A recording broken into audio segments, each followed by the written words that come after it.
बहुत सिंपल सी चीज़ है, addition of two vectors. बचपन से पढ़ते आ रहे हो कि दो नंबरों को कैसे ऐड करता है, वही हम यहाँ पे भी पढ़ रहे हैं। लेट हमने दो वेक्टर्स ले लिए, 2i cap plus J cap minus 6k cap, and B vector ले लिया -i cap plus 2j cap minus 3k cap. आप लोगों ने एल्जेब्रिक एक्सप्रेशन भी पढ़ा होगा मैथ्स में, है ना, x प्लस एक्स 2x, है ना, x plus Y plus X plus Y, क्या लिखते हो 2x प्लस 2y, मतलब आपने x को साथ में प्लस किया, y को साथ में प्लस किया। तो यहाँ पे भी वही सेम चीज़ करनी है, i को प्लस करना है, j को प्लस करना है और k को प्लस करना है। देखिए मैंने यहाँ पे ऐड किया है, तो दोनों वेक्टर्स को जब मैंने ऐड किया तो सिंपल सा मैं अगर देखूँ तो 2 माइनस 1 1 हो गया, दिस इज़ 1 प्लस 2 3 हो गया, -6 माइनस 3 -9 हो गया। तो सिंपल एडिशन है, i को i के साथ ऐड करना है, j को j के साथ ऐड करना है और k को k के साथ ऐड करना है।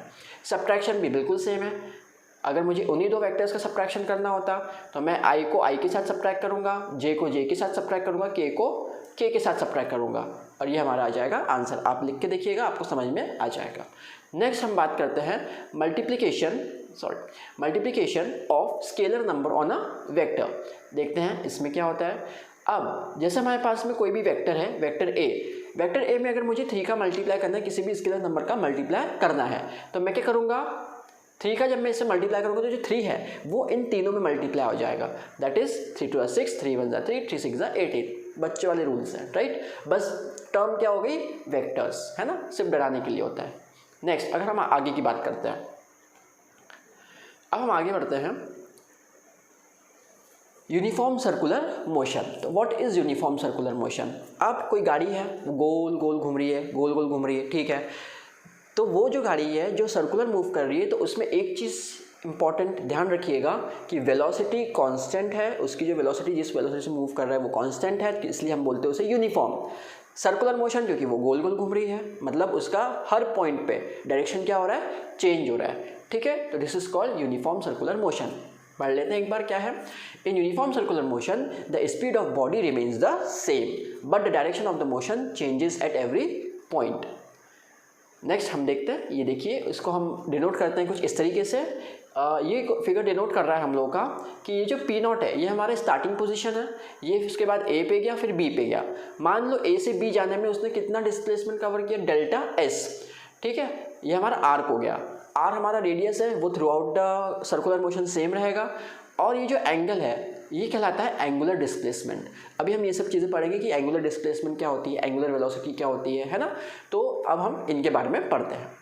नेक्स्ट हम देखते हैं एंगुलर डिस्प्लेसमेंट, ठीक है। It is defined as the angle swept out by the radius vector in a given time interval. अब देखिए वापस फिगर देखते हैं हम। A टू B में क्या हुआ, डेल्टा एस डिस्टेंस ट्रैवल हुआ हम लोग का, ठीक है। लेकिन अगर मैं बात करूँ तो इतनी देर में उसने एक एंगल बनाया, वो जो एंगल है that is our angular displacement, ठीक है। देखते हैं डेल्टा। अब अच्छा एक और चीज़, theta equal to l upon r होता है, या फिर हम बोल सकते हैं angle equal to arc upon radius. तो वही हमने यहाँ पे लगाया, राइट। तो मेरा यहाँ पे थीटा कितना हो गया, this is my theta, length of arc और ये रेडियस, तो delta theta equal to delta S upon R, ये मेरा बन गया रिलेशन। यहाँ पे हमने वही लिखा। यूनिट जो होती है एंगुलर डिस्प्लेसमेंट की वो रेडियन होती है, क्यों, क्योंकि वो एंगल है।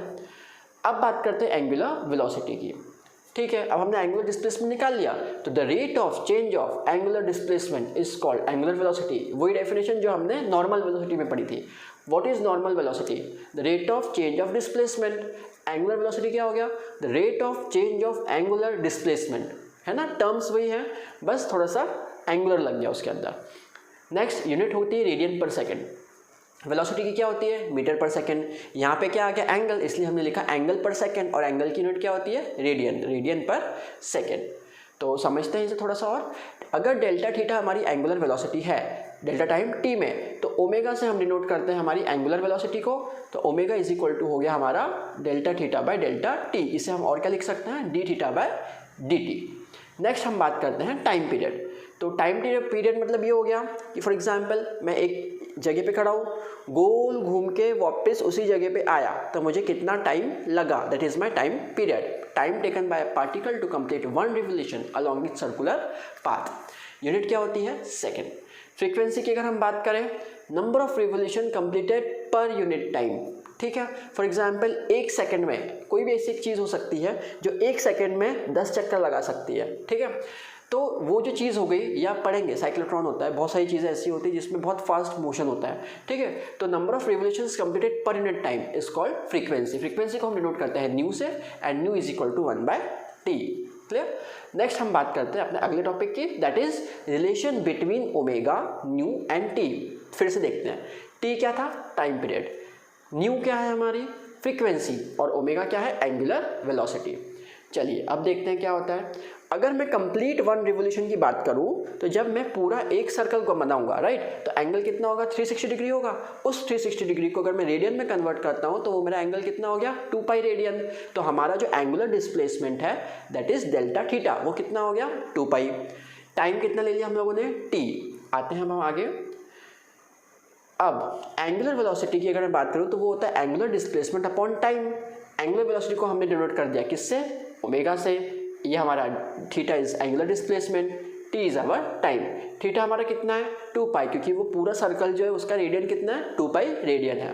टी टाइम हो गया, 1/t को मैं न्यू लिख सकता हूँ, तो मेरा रिलेशन हो गया ओमेगा इक्वल टू 2 न्यू, और इट इज 2 t। तो this is the relation between omega, nu and T. अब हम बात करते हैं next topic, that is relative velocity in 2D।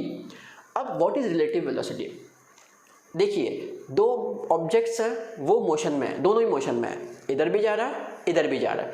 अगर दोनों ऑब्जेक्ट जो है वो मोशन में है, तो इसकी वेलोसिटी विद रिस्पेक्ट टू इस ऑब्जेक्ट की, या फिर इस ऑब्जेक्ट की इसके रिस्पेक्ट में। तो बेसिकली ये क्या होता है, जब दो ऑब्जेक्ट मोशन में होते हैं तो उनकी हम वेलोसिटी फाइंड करते हैं किसी और के रिस्पेक्ट में, that is the relative velocity.